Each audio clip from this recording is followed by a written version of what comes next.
श्री शिवाय नमस्तुभ्यम श्री स्वामी समर्थ. बघतो नमस्कार.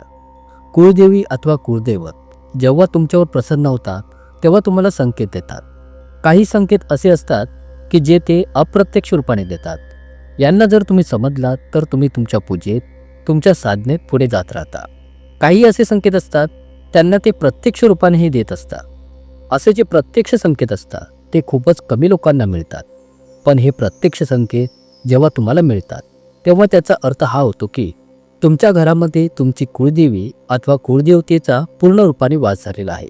जेव्हा तुमच्या कुळदेवी अथवा कुळदेवतेचा वास होतो तेव्हा अशा काही घटना तुमच्या घरामध्ये घडू लागतात की ज्यांच्याविषयी तुम्ही कधी विचारसुद्धा केला नसेल. तुमचे जे घर आहे ते असे स्वर्ग बनू लागते की तुम्हाला कधी हे जाणवले सुद्धा नसेलही की असेही घर असू शकते. तर बघतो आज मी तुम्हाला त्याच लक्षणांच्या विषयी सांगण्यात जात आहे. याच संकेतांच्या विषयी सांगणार आहे जे की हे दर्शवतात तुमच्या घरामध्ये तुमच्या कुळदेवतेचा वास आहे किंवा नाही. काही लोकांच्या घरामध्ये कुळदेवी व कुळदेव दोन्ही असतात, जसे की कुळदेवी भवानी देवी आणि कुळदेव काळभैरव. तर काही लोक अशी आहेत की ज्यांच्या घरात फक्त कुळदेवी असते तर काहींच्या घरात फक्त कुळदेवच असतो. तर यामध्ये कोणते आश्चर्याचे कारण नाही. तुमच्या घरात तुमची कुळदेवीही असू शकते किंवा कुळदेव सुद्धा असू शकतो.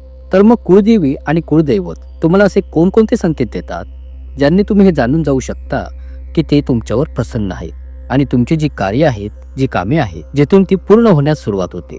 आपली कुळदेवता ही आपल्या घराची प्रथम देवता असते. बघतो हिची पूजा केल्याशिवाय आपल्या घरात कोणतीही पूजा अथवा कार्य होत नाही. जेव्हा तुम्ही यांना मानवायला सुरुवात करता तेव्हा तुमच्या घरामध्ये जी थांबलेली कामे आहेत ती स्वतःच पूर्ण होण्यास सुरुवात होते. घरात ज्या अडचणी आहेत त्या संपण्यास सुरुवात होते. कोणत्याही मोठ्यात मोठ्या भक्ताजवळ तुम्ही जर गेलात तरी तो तुम्हाला सुरुवातीस जे काही अडचणींचा उपाय सांगेल तो म्हणजे तुमची कुळदेवता. म्हणजेच की तो तुमच्या कुळदेवतेला प्रथम स्थान देऊनच पुढे तुम्हाला मार्ग सांगेल. कुळदेवतेच्या पूजेच्या सेवेविना तो तुमच्या घराची सेवा अजिबात करणार नाही. तो तुमच्याकडून तुमच्या कुळदेवतेची सेवा आधी सुरुवातीस नक्कीच करून घेईल. तर पहा बघतो कुळदेवी वा कुळदेवता जेव्हा तुमच्या घरामध्ये प्रवेश करते तेव्हा काही असे संकेत आहेत जे तुम्हाला पाहण्यास मिळतात. अशा अप्रत्यक्ष संकेतांच्या विषयी मी तुम्हाला आता सांगण्यात जातोय. बघतो माहितीला ध्यान देऊन लक्षपूर्वक ऐका. माहिती फारच सुंदर आहे. आता जसे की आपल्या घराच्या कुटुंबात एकता बनवून राहणे. घरामध्ये एवढे एकतेचे वातावरण बनते की तुम्ही ओळखू शकत नाही की सासू कोण आहे आणि सून कोण आहे. म्हणजेच की सासू आणि सुनेचे एवढे पटू लागते की जसे की आई व तिच्या मुलीप्रमाणे. बघतो जेव्हा तुमच्या घरामध्ये कुळदेवी अथवा कुळदेव प्रवेश करतात तसेच तुमच्या घरामध्ये बरकत होण्यास सुरुवात होते. तुमच्या घरात एवढी भरभराट बरकत होण्यास सुरुवात होते की तुम्हाला हे समजत सुद्धा नाही की पहिले तर मी एवढेच कमवायचो, आताही मी तेवढेच कमवत आहे, पण आजच्या या कमाईत जे आता कमीत आहे त्यात एवढी बरकत आहे की पैशाला पैसा मिळत आहे, पैसे वाचत सुद्धा आहेत आणि घरामध्ये आजारपणही येत नाहीये. त्याचबरोबर तुमचे जे मन आहे तेही प्रसन्न राहण्यास सुरुवात होते. तुमच्या घरामध्ये इतर लोकांचे सुद्धा मन प्रसन्न राहण्यास सुरुवात होते. तर ही अप्रत्यक्ष रूपाने तुम्हाला लक्षणे दिसू लागतात. काही अशी लक्षणे जी तुमच्या कुळदेवी व कुळदेवतेच्या तुमच्या घरातील वास केल्याची असल्याची असतात की आता तुमच्या घरात कुळदेवतेचा वास झालेला आहे. कुळदेवी आणि कुळदेवतेचा वास तुमच्या घरामध्ये कधी होत नाही. फक्त हे सुद्धा तुम्ही लक्ष देऊन ऐका.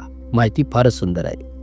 जेव्हा तुम्ही त्यांची पूजा अर्चा करत नाही, जेव्हा तुम्ही त्यांना कोणता भोगप्रसाद नैवेद्य अर्पण करत नाही, जसे की जेव्हा होळी आणि दिवाळी येते, या होळी आणि दिवाळीच्या वेळी आपल्या घरामध्ये आपल्या पितरांचे कपडे, कुळदेवी व कुळदेवतेचा योग्य उचित मान सन्मान, भोगप्रसाद, नैवेद्य. काही लोक त्यांच्या मुख्य मंदिरांच्या स्थानी जातात आणि हे करणे खूपच अनिवार्य व बंधनकारक असते. बघतो होळी आणि दिवाळी हे 2 दिवस असे असतात. मग जरी पूर्ण वर्षभर तुम्ही यांना नाही पूजलात पण या दोन्ही दिवशी जर तुम्ही यांची पूजा केली तर हे तुमच्या आयुष्याचे सोने करतात, तुमच्या वाऱ्याचे न्यारे करतात. तर यासाठीच होळी आणि दिवाळीला यांची पूजा नक्कीच करा. यांना भोगप्रसाद चढवा, नैवेद्य अर्पण करा आणि यांच्या मंदिराच्या मुख्य स्थानी जाऊन दर्शन नक्कीच घ्या. जेव्हा तुम्ही यांचा मान सन्मान करत नाही तेव्हा ते नाराज होतात, तुमच्यावर रोजतात आणि तुमच्या घराची साथ सोडून निघून जातात.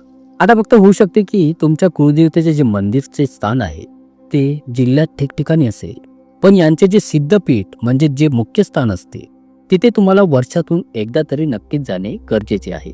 आता हे सिद्धपीठ स्थान म्हणजे जिथे त्यांचा साक्षात्कार झालेला आहे, जिथे ते स्वतः विराजमान आहे, जिथे त्यांचा दरबार भरतो, जत्रा भरते, तिथे तुम्हाला दर्शनात जाणे अनिवार्य आहे.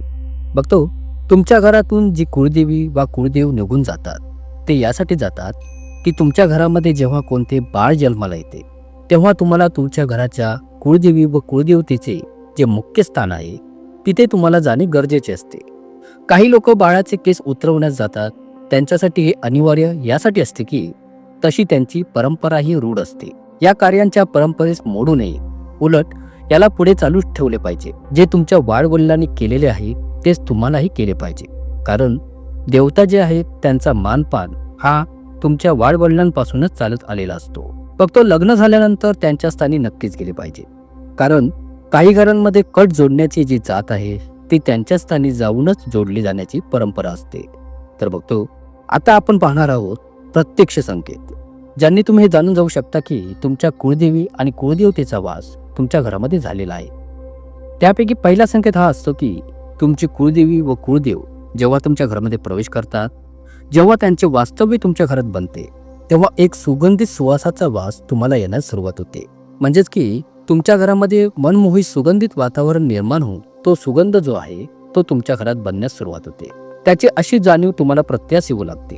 आता असे नाही आहे की तुमचे जे देवघर आहे तिथेच हा तुम्हाला सुगंध येत असेल, तर पूर्ण घरामध्ये जो सुगंध आहे तो तुम्हाला जाणवत राहण्यास सुरुवात होते. आणि हाच मनमोहक सुगंधाचा वास तुमच्या घरामध्ये एक सकारात्मक ऊर्जेचे वातावरण घेऊन येत असतो. बघतो, ते असे सकारात्मक वातावरण बनत जाते की ज्यामुळे तुम्ही स्वतः एक योग्य दिशा, योग्य मार्ग आणि योग्य निर्णयांना पकडू लागता, ज्याने तुमची दिवसेंदिवस उन्नती होऊन बरकत होऊ लागते.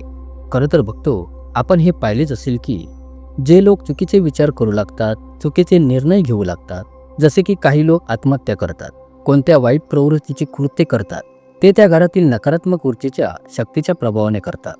कारण त्यांच्या मनात एवढे नकारात्मक विचार हावी होऊन जातात ज्याने की ते स्वतः हैराण होऊन जातात. कारण मनाने तुमचे पूर्ण शरीर कार्य करत असते. आणि जेव्हा कुळदेवी आणि कुळदेवतेचा वास तुमच्या घरात होतो तेव्हा एक असे सकारात्मक वातावरण बनते की तुम्ही चांगलेच विचार करू लागता. जसे की तुम्ही तुमच्या कुटुंब परिवाराच्या विषयी चांगले विचार करू लागता. तसेच कोणते असे काम आहे ज्याला तुम्ही करण्यास जात आहात किंवा करत आहात त्याच्याविषयी तुम्ही योग्य निर्णय घेऊ लागता आणि तुमचा फायदा होऊ जातो. आणि अगदी असेच जेव्हा तुमच्या घरामध्ये कोणी दुसरी बाहेरची व्यक्ती प्रवेश करण्यास सुरुवात करते तेव्हा तिलाही तिथे एक सकारात्मक वातावरण मिळते. मग जरी कोणी किती रागात येत असेल, तुम्हाला नुकसान पोहोचवण्याच्या हेतून येत असेल, तुमच्या घरात येत असेल, पण जसा तो तुमच्या घरात प्रवेश करून आपला पाय ठेवतो तेव्हाच त्याचे मनातील विचार जे आहेत ते बदलण्यास सुरुवात होतात आणि तो तुमच्या बाजूने होऊ लागतो. त्यामुळे बघतो, तो तुम्हाला कोणत्याही प्रकारचे नुकसान पोहोचवू शकत नाही. हे जे काही आहे ते तुमच्या कुळदेवी आणि कुळदेवतेचा वास तुमच्या घरात असण्याचे सर्वात प्रथम प्रत्यक्ष रूपाचे लक्षण असते. मग तो दुसरे जे लक्षण आहे ते असे आहे की घरातील जो कर्ता व्यक्ती किंवा मुख्य व्यक्ती असतो त्या व्यक्तीस स्वप्नांच्या रूपाने त्याला सफेद हत्ती, सफेद घोडा, सफेद कपडे किंवा सफेद साप हे दिसण्यास सुरुवात होते, जे की हे सांगतात की तुमची कुळदेवी अथवा कुळदेवतेचा वास तुमच्या घरामध्ये आहे. जेव्हा तुमची कुळदेवी व कुळदेव तुमच्या घरात प्रवेश करतात तेव्हा तुमचे जे पित्र असतात तेही त्यांच्यासोबत तुमच्या घरात प्रवेश करतात आणि मग तुम्हाला तुमच्या पित्रांचे दर्शनही होऊ लागते. सफेद वस्त्रांमध्ये शुद्ध रूपाने तुम्हाला पित्रांचे दर्शन होत जाते तुमच्या स्वप्नांच्या माध्यमातून, जेणे की ते तुम्हाला काही संकेत देऊ इच्छित असतात. तुम्हाला ते काही असे दाखवितात तर काही वेळा ते तुम्हाला सावध सुद्धा करू इच्छित असतात. बघतो, काही प्रश्नांच्या व अडचणींची जी उत्तरे आहेत ही तुमची जी पित्र आहे ते तुम्हाला स्वप्नांच्या माध्यमातून देत असतात. बघतो, तिसरे जे लक्षण आहे ते असे आहे, तुमच्या घरामध्ये पक्ष्यांचे येत राहिले. म्हणजेच जेव्हा तुमची कुळदेवी व कुळदेवता तुमच्या घरात प्रवेश करतात तेव्हा पक्षी जसे की चिमणी तुमच्या घरात प्रवेश करू लागते. तुमच्या घराच्या भिंतीवर, वस्तूंवर बसण्यास ती सुरुवात करते. आणि बघतो, हेच लक्षण असते तुमच्या कुळदेवी आणि कुळदेवतेचे अस्तित्व तुमच्या घरात असण्याचे. कारण पक्ष्यांमध्ये, पशुपक्ष्यांमध्येही यांचाच अंश असतो. त्यामुळे ते कोणत्या ना कोणत्या रूपाने तुमच्या घरातील भोजन ग्रहण करू इच्छित असतात, म्हणून तुम्हाला ते दिसू लागतात. तर ही जी लक्षणे आहेत ती प्रत्यक्ष रूपाने तुम्हाला दिसू लागतात. बघतो, कधी कधी तुमच्या दारात गायीचे सुद्धा येणे होऊ शकते. तर हे सुद्धा तुमच्या घरात कुळदेवतेने प्रवेश केल्याचा असल्याचा लक्षणं आहे. बघतो कधी तुम्हाला अशा प्रकारची लक्षणे जर दिसू लागली तर तुम्ही समजून जा की तुमच्या घरामध्ये तुमची कुळदेवी आणि कुळदेवतेचा वास हा निश्चित रूपाने झालेला आहे. आणि मग तुम्ही प्रसन्न चित्त रूपाने अगदी आनंदी होऊन जा. तर मला आशा आहे की ही सर्वात महत्त्वपूर्ण माहिती तुमच्या कुळदेवी आणि कुळदेवतेच्या तुमच्या घरातील वास करत असण्याची खूपच तुम्हाला आवडली असेल. खूप खूप धन्यवाद.